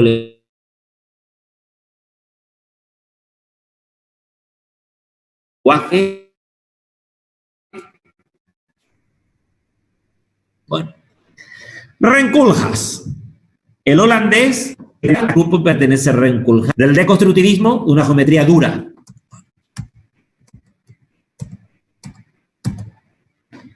Bueno, estos edificios que vemos, el de arriba es una ópera, un edificio, una geometría también fragmentada, sustraída totalmente irregular, una ópera en la ciudad de Oporto, Portugal. Y el de abajo es el edificio de la sede del canal de televisión China, que se inauguró para las Olimpiadas Beijing 2008. Bueno, él también, su grupo, su oficina se llama OMA. Él también se inspiró mucho de los constructivistas soviéticos. Este movimiento de arquitectura moderna rusa en los años 20 lograron una arquitectura muy fantasiosa, una arquitectura de repente con cierta utopía para ese momento, que le llamó la atención a Ren Koolhaas como motivo de inspiración en sus obras. En sus obras, dice, también se incluyen elementos de constructivistas como fachadas descompuestas, que hay un elemento constructivista porque hay una sustracción totalmente irregular en este teatro. Aquí también totalmente irregular este edificio en altura. Hablar del estilo de Koolhaas es una tarea harto complicado. Es un arquitecto cuyos edificios son potentes y masivos. Un estilo porque él maneja una variedad de lenguajes muy heterogéneo. Por eso hablar de un estilo específico es un poco difícil muchas veces en este arquitecto. Bueno, este es el edificio, un centro comunal obrero que se construyó en Rusia durante la época comunista. Entonces, esta arquitectura total de un racionalismo de mayor complejidad que se estaba haciendo en Rusia con relación a lo que se estaba haciendo en ese mismo momento en Europa. Entonces, esto le llama la atención a Ren Koolhaas y toma estos volúmenes y juega para lograr este edificio. Profe, él también tiene obras brutalistas, minimalistas. Sí, también tiene algunas viviendas. Sí, no sé si conocen, entren en Google, La Casa en Burdeos de Ren Koolhaas, donde trabajan unos volúmenes bastante minimalistas, en hormigón, visto y unos perfiles de acero muy fuertes. Por eso les dije, tiene un lenguaje muy heterogéneo, este arquitecto. Bueno, esta es una de las obras más emblemáticas de su deconstructivismo que ya vimos al inicio, que es una biblioteca pública en Seattle, 2004, donde el concepto de biblioteca cambia totalmente, de un espacio introvertido a un espacio totalmente extrovertido, diáfano, iluminado. La propuesta del estudio holandés fue crear 5 plataformas, o sea, 5 niveles con programa y equipamiento específico para la actividad desarrollada en cada uno. Se buscó una estética particular con una fachada de vidrio y acero a base de superficies facetadas. Esto llama estos quiebres, superficies facetadas, que contrasten con los edificios adyacentes a la biblioteca, edificios adyacentes, edificios convencionales. La fachada está abierta al público, por ello se optó por una fachada con muro continuo que unificaría las diferentes superficies facetadas que la componen. Fíjense lo que es el edificio monumental, y lo que es el interior, la biblioteca, la estructura en acero, la piel totalmente vidriada. Es un edificio objeto que llama la atención y contrasta con los edificios ortogonales al estilo Seagram de Mies de los años 50, este edificio aquí en el centro. Bueno, lo que le dije, la sede de televisión también. La propuesta del estudio Koolhaas es de 2 rascacielos que están ubicados en el ángulo opuesto de un cuadrado imaginario. En la base ascienden oblicuas uno a otro. Las 2 torres ascienden en forma oblicua y se unen en forma de un puente en la parte superior, un volumen horizontal que está a 75 metros en voladizo. Aquí imagínense, encastrado un volumen con el otro volumen.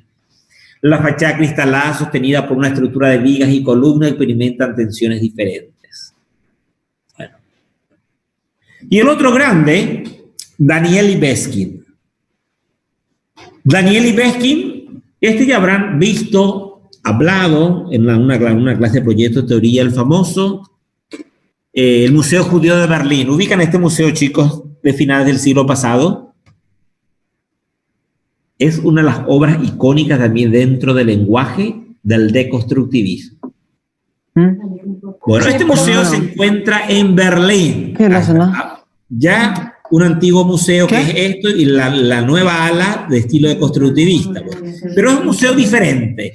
No es un museo para experimentar ciertas vivencias del sufrimiento que pasó el pueblo judío durante el Holocausto judío en la Segunda Guerra Mundial, donde uno ve vídeos, música, fotografías, entonces, y lo traslada a la época y lo que trata es de expresar ese sufrimiento, ese calvario por el cual pasaron millones y millones de judíos, 6 millones de judíos.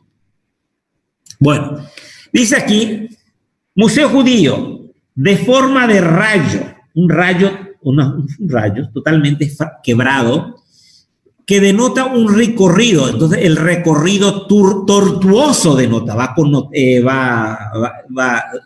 tortuoso de los judíos de las distintas ciudades hasta llegar a los campos de concentración, donde había varios campos de concentración donde fueron exterminados. Esto va a simbolizar este recorrido irregular y tortuoso. Otros hablan también de como él era judío, y también la estrella judía, una estrella judía pero totalmente fragmentada, la estrella judía. Libeskind concibió una zona conocida como los vacíos en el interior, que vamos a ver, que corre a lo largo del edificio separado de las salas de exposición, expresa el vacío que quedó en Europa, vacío ante el exterminio de 6 millones de judíos, vacío que representan a los deportados y exiliados en masa. También trabajó en zinc y titanio, todo el envoltorio. Aquí vemos cómo uno va recorriendo, cómo va jugando con las luces y las sombras, el sonido que va oyendo. Entonces lo va trasladando, como dice aquí, el peregrinar que recorre el Museo del Pueblo Judío, los espacios, líneas ininterrumpidas y cruzadas de la manera y del destino deseado. Bueno, de repente una parte de miles de fotografías, cientos de fotografías de los que ya no están, objetos de los que ya no están, pertenencias, y otro uno va pasando sobre estas máscaras. ¿Y qué me dice estas máscaras? Me denota el sufrimiento de la gente que ya están, los judíos que están próximos a entrar a la cámara de gas. Entonces, esa es la vivencia que uno va descubriendo al recorrer esto. Otro museo que construye uno de los íconos de su obra, emblemático, el Museo de Denver. Fíjense lo que es esta forma. Es un objeto escultórico bello. El museo está compuesto por una serie de rectángulos entrelazados. Se trata de un diseño geométrico de formas agresivas, puras y regulares, de vidrio y titanio que reflejan los picos y cristales de la roca en las montañas cercanas. Entonces, aquí él sí, Libeskind ya trabaja con un deconstructivismo, pero ese deconstructivismo no es, ya tiene una carga semántica simbólica, ya hace referencia aquí a la estrella judía como museo judío, hace referencia a estas puntas muy agudas, a las montañas rocosas aledañas a Denver, ya toma algún referente de inspiración del sitio. Un volumen en voladizo atraviesa la calle, este es el volumen voladizo, atraviesa la calle, hasta ligarse a la estructura de otro edificio, de otro museo, Gio Ponti, que está al frente. Gio Ponti, otro gran arquitecto italiano en los años 50. El Royal Ontario en Canadá, otro museo. Bueno. La estación de bomberos de Vitra que hizo en hormigón, pasamos ya a Zaha Hadid. Zaha Hadid también, dentro de su deconstructivismo, tiene dos momentos. En su primer momento se caracteriza por trabajar con formas agudas, planos rectos, planos inclinados, y trabajó sobre todo con el hormigón. El Museo Nacional de Arte que hizo en las afueras de Roma. Y el segundo momento, a partir de 2005, 2010, mejor dicho, ya entra una línea más aerodinámica, donde toma algunos referentes del lugar. La ópera de Guangzhou en China, una de sus últimas obras de mayor magnitud y emblemática. Son dos recintos, un teatro mayor y otro menor. Son como dos grandes piedras varadas en la ciudad. Dio la forma a esta estructura de tal manera que se asemejara a dos piedras a orillas del Pearl River, a orillas del río.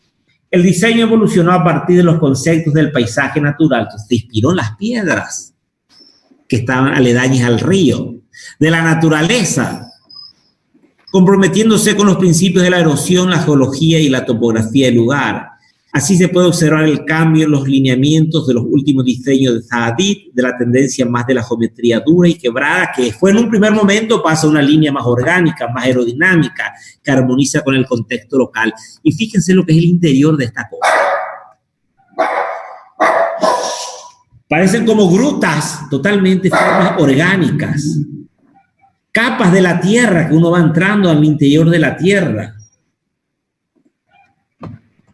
Bueno, entonces aquí vemos las dos etapas. La primera etapa que vimos con la estación de bomberos de Vitra en Alemania, y la segunda etapa, este es un museo que hizo unas últimas horas también en uno de nuestros estados allá al sur de la Rusia, Bielorrusia, uno de estos países totalmente ya curvilíneo.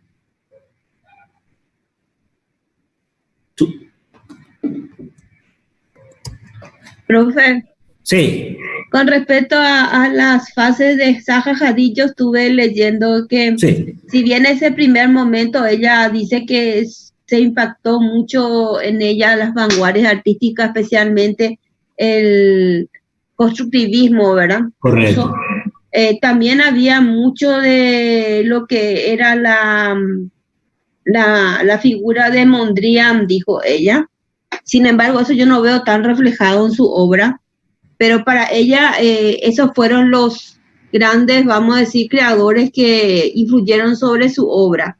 No obstante, paulatinamente ella va mutando esa forma que era tan, vamos a decir, puntiaguda o en ángulos muy agudos hacia la línea curva. Y experimentó con todo tipo de materiales. En su última fase, yo hice un estudio sobre lo que era la evolución formal de ella, y es como que ella decide inspirarse netamente en lo que es la naturaleza. Por ejemplo, las dunas, ¿verdad? El movimiento del agua, el congelamiento, por ejemplo. Y después de comenzar a probar eso, tanto en instalaciones como en mobiliario, porque casi todos yo creo que sus proyectos están muy relacionados con el diseño de muebles, porque todas esas exploraciones a nivel de lo que es el agua, las dunas, la piedra o el medio ambiente, y ella hizo mobiliarios y instalaciones artísticas que están en el museo actualmente. Ella retornó incluso otra vez a la madera. Eso me llamó mucho la atención, como después de haber pasado por todos los materiales más sofisticados, ¿verdad? Como ser el corián, ¿verdad? Que es uno de los materiales con los que más trabajó, que es una resina mineral, terminó otra vez volviendo a lo que es la naturaleza de la madera, pero con una alta tecnología, ¿verdad? Aplicando este sistema de corte, ¿verdad? Computarizado para el diseño, con una tecnología de punta. O sea que son de eso. Hay, por ejemplo, son los arquitectos que están entonces en esa continua búsqueda e investigación de formas y materiales. Hay otros que se quedan con su estilo, con su material, que no se da una evolución en gran manera en el desarrollo de sus obras. Bueno. Como conclusión, entonces, se puede establecer que se trata de una arquitectura experimentalista. Experimentalista para llegar a lo que llegaron estos. Innovadora porque sí que ya se alejaron totalmente de ese racionalismo de los años 20 y se inspiraron en ese constructivismo de los años 20, que era una tendencia arquitectónica mucho más futurista, más visionaria, que consideran que la idea constituye la razón de la arquitectura, que arrastra consigo toda una serie de peligros. ¿El peligro por qué? Porque demasiado de ellos enfatizan en la forma.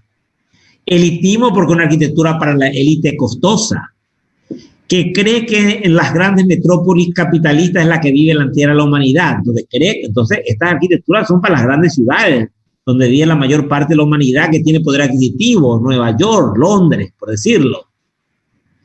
Se trata de una arquitectura que cae fácilmente en el intelectualismo para gente que entiende, haciendo comprensible para aquellos que poseen la clave para entenderla. Se insiste en la ruptura del sistema clásico de representación, dijimos ya, plantas de sueño alzado. Entonces, una propuesta compositiva totalmente innovadora a partir del volumen, a partir del maqueta, se va jugando con las formas. Bueno, continuamos, cerramos aquí, arquitecta Luz Ayala. Convocaron los ayudantes. ¿Cómo? Convocaron los ayudantes para correcciones. Sí, hay grupos que se han inscrito para corrección, tanto la semana pasada como para hoy. Están organizados esos grupos. Lo que sí me gustaría pasar es un aviso con respecto al tema de los cuestionarios. Estamos trabajando conjuntamente con las delegadas del curso Fiorella y Belén, y también con los auxiliares y el plantel docente escalafonado, justamente en tratar de ordenar un poco las entregas. Los cuestionarios que corresponden a esta fase donde la virtualidad es sumativa, corresponden a partir del cuestionario 5. El cuestionario 5, 6 tenían vencimiento ya la semana pasada y el día de hoy a las 20 horas vence el número 6. Y también ya se ha lanzado el día de hoy justamente el cuestionario número 7. Con respecto a que mucha gente entregó cuando, no sé si se enteró o qué es lo que pasó, pero lo cierto es que hay demasiadas entregas fuera del tiempo. Y nosotros creemos que una semana para completar es más que suficiente.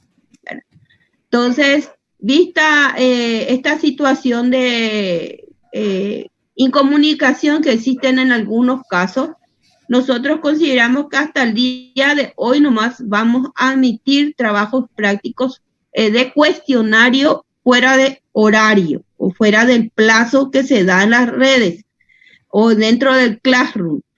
Porque si no es un desorden total, no se acaba nunca de cargar calificaciones, chicos. Entonces, es importante ordenar la casa, porque si no después va a ser un caos a la hora de calificarles y de poder ordenar las habilitaciones. Entonces, se van a recibir los que fueron fuera de plazo, el 1 y el 2, que corresponden al cuestionario 5 y 6, pero se le va a quitar 2 puntos, porque hay personas que han presentado en el tiempo y forma. Por respeto a las personas que han completado, no puede ser que una persona que entregó 15 días después o 10 días después el cuestionario número 5 tenga la misma calificación del que cumplió en tiempo. Entonces, vamos a hacer, como se dice, esa salvedad por estos 2 primeros cuestionarios sumativos, pero no así a partir del tercer cuestionario.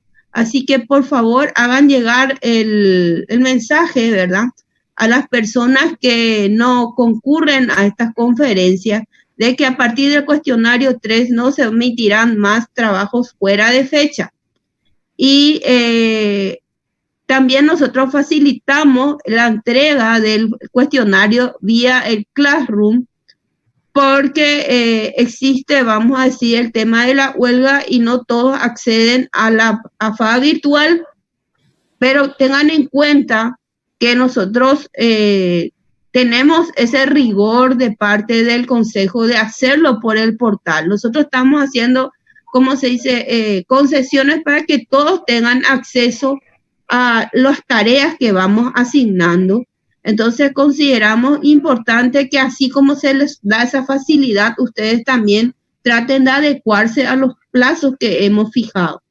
Entonces, voy a agradecer muchísimo si hacen llegar este comunicado. Yo sé que las delegadas están pasando por el WhatsApp del grupo, pero parece ser que hasta pereza para leer eso hay, porque hay gente que pide cosas que dice que no se les contesta y sin embargo no es así, ¿verdad? Estamos recibiendo constantemente llamadas vía Facebook, vía correo, vía teléfonos personales, ¿verdad?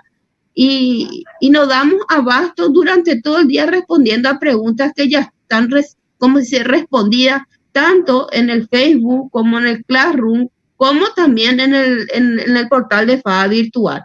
Así que, por favor, chicos, lean las cosas y disculpen los que sí leyeron y están aguantando esta perorata, pero es importante que hagan llegar a sus compañeros que traten de informarse, por lo menos en el WhatsApp del grupo de ustedes, para poder tener conocimiento de todos los eventos, tareas o informes que vamos a ir dando.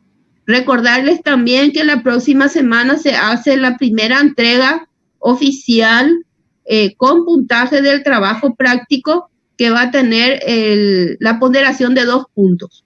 Entonces, por favor, sí, hacen llegar también ese aviso de que la próxima semana estamos recibiendo oficialmente dentro de la plataforma la primera presentación oficial del trabajo práctico de investigación grupal.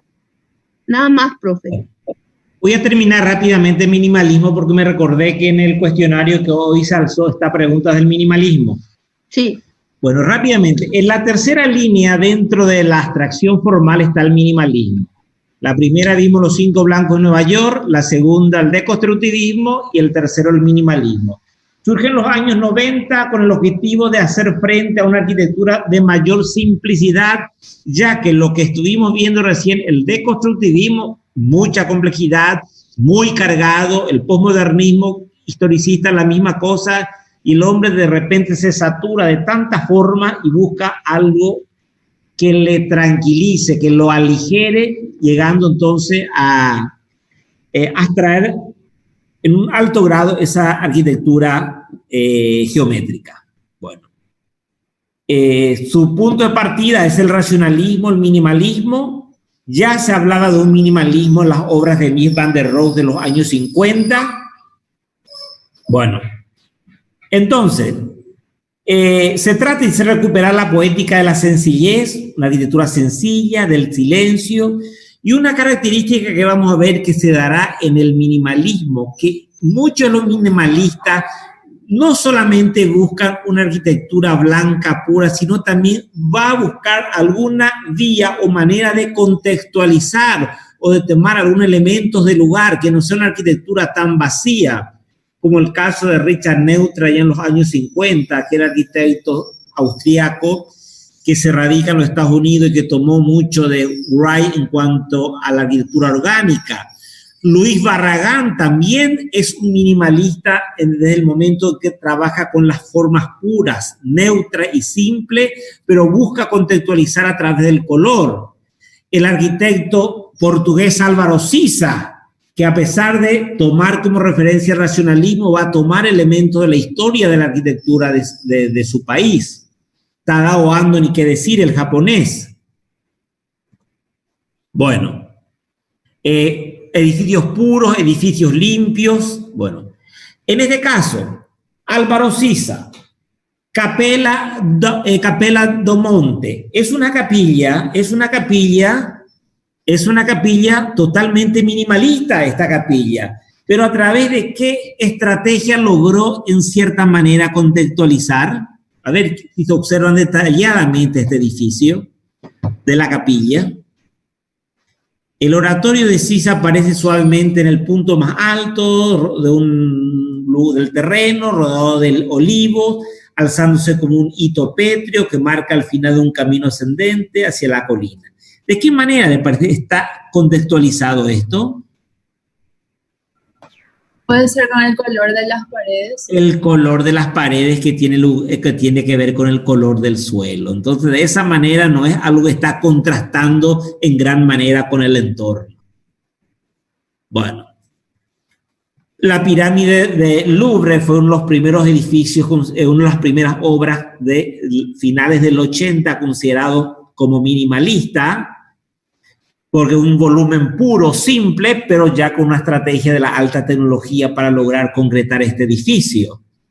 Con la configuración de la nueva pirámide de cristal minimalista se define un nuevo acceso. El acceso se ubica en el centro mismo de la gran plaza, de tal forma que sea equidistante a las 3 alas que rodea la gran plaza. Bueno. Tadao Ando, por sus formas puras, limpias, en hormigón armado, es muy contextual, es muy minimalista, pero como japonés trató de mantener las características de la arquitectura tradicional japonesa. Los espacios de él son espacios mínimos, poco equipados, trabaja muy bien las luces y las sombras que tomó de Kant, el manejo del hormigón que tomó de Kant, pero trata de buscar los espacios que permite aislarme del contexto urbano, de la vida agitada de las urbes japonesas, que son un lugar, un oasis de paz, de tranquilidad, como un monasterio medieval, estos recintos. Casi monacal, de una sobriedad casi monacal sus espacios. Todas las casas que él produce, entonces, toma mucho. Aquí quiero hablar un poquito del budismo zen, que tiene mucho que ver con el minimalismo, con la arquitectura minimalista y la arquitectura de Tadao Ando. ¿Qué es el budismo zen? En la espiritualidad japonesa, el budismo zen se sintetiza en una célebre frase que dice: el no tener nada es el tener todo. ¿Qué significa? El no tener nada, el tener todo. Que el japonés se preocupa más por cultivar el espíritu, su interior, antes que rodearse de bienes materiales, porque los bienes materiales uno no va a llevar a la otra vida. Entonces, por eso, en las viviendas tradicionales japonesas, si vemos aquí una vivienda tradicional japonesa, son espacios limpios, puros, con ventanas corredizas, integración interior y exterior, el respeto que tiene la cultura japonesa hacia la naturaleza, los jardines japoneses, solamente tiene una mesilla bajita, el tatami, que es tipo una alfombra, una esterilla tipo pirí, se sientan aquí y a la hora del té. Entonces la desnudez que identifica la cultura tradicional de la arquitectura japonesa inspirada en la religión budista. Entonces esto es lo que toma y se nota claramente en los espacios actuales que me está ofreciendo Tadao Ando. La Iglesia de la Luz, bueno. John Paxson, otro gran arquitecto británico que desarrolló en gran manera la arquitectura minimalista en su país y fue hasta el Japón, se adentró en la arquitectura popular japonesa para traer esa magia, ese encanto del espacio japonés. Ya también el minimalismo, no hay solamente un minimalismo de un solo material, el color blanco, sino se puede trabajar con un bien acabado de hormigón, alguna piedra, el ladrillo. Ya el minimalismo abre el camino a utilizar distintos materiales. Bueno, y terminamos con Alberto Campos Baeza, es uno de los grandes arquitectos, está entre los número 1, conjuntamente con Rafael Moneo, en la arquitectura española contemporánea. Desarrollará una arquitectura blanca y pura en su país, donde también él va a tomar elementos de la arquitectura tradicional del sur de Andalucía, porque él es sevillano. Una de sus obras, La Casa Guerrero, 2005. Bueno, la casa se cierra en estas paredes. Está en una casa fin de semana, pero se cierra con grandes paredes, inspirándose en los grandes monasterios del sur de España, lugares donde están totalmente aislados, dedicado a la oración o trabajo los monjes, aquí en una casa de descanso totalmente aislado, rodeado de un gran muro. Entonces, en palabras del arquitecto, se trataba de cerrar la vivienda a un entorno inmediato que no era agradable, por un entorno del sur de España bastante seco, bastante árido. La casa se cierra en estas paredes y a través de los patios se abre al cielo. El patio es tradicional en la arquitectura de Sevilla, de Granada. El patio que tenía la fuente de agua, el pozo, el aljibe, y esos patios estaban llenos de plantas de naranja. Entonces él toma un espacio, un patio minimalista, toma otra de las plantas de naranjo que hacen alusión a los antiguos patios sevillanos. De esa manera trata de contextualizar esto. Las paredes y los muebles sencillos desprovistos de cualquier tipo de decoración reflejan el deseo del arquitecto de crear un espacio minimalista, porque el espacio minimalista incita a relajarte, a descansar, donde la arquitectura es la protagonista, pues si comenzás a equipar, el equipamiento va también a rivalizar al envoltorio de lo que es la arquitectura. Los árboles aislados presentan en los patios, confirman esta reducción esencial. El patio, bueno, y todos los edificios, y también estos edificios tienen también gran transparencia, eso toma de Mies van der Rohe, transparencia interior-exterior. Bueno, con esto terminamos, chicos. ¿Alguna pregunta? ¿Quedó todo claro? ¿Cuáles son las 3 líneas dentro de la nueva extracción formal en la segunda mitad del siglo XX, entonces, para cerrar las 3 líneas que estudiamos? La primera, el primer grupo de arquitectos que manejaron la abstracción geométrica, ¿cómo se llamó? A ver, ¿quién me dice? Los 5 blancos de Nueva York. Los 5 de Nueva York, muy bien. La segunda línea o tendencia. De constructivismo. Deconstruye, entonces hacen de todo ese orden regular de los 5 blancos, deconstruyen. Tienen una arquitectura de gran complejidad. ¿Y el tercero? Minimalismo. Vuelve otra vez al orden, a la armonía con el minimalismo. Bueno, quedamos hasta aquí, chicos. Que tengan un buen resto de semana y nos vemos la próxima clase. Hasta luego. Gracias. Chau, chau. Gracias, profe. Cuando gusten, chau, chau.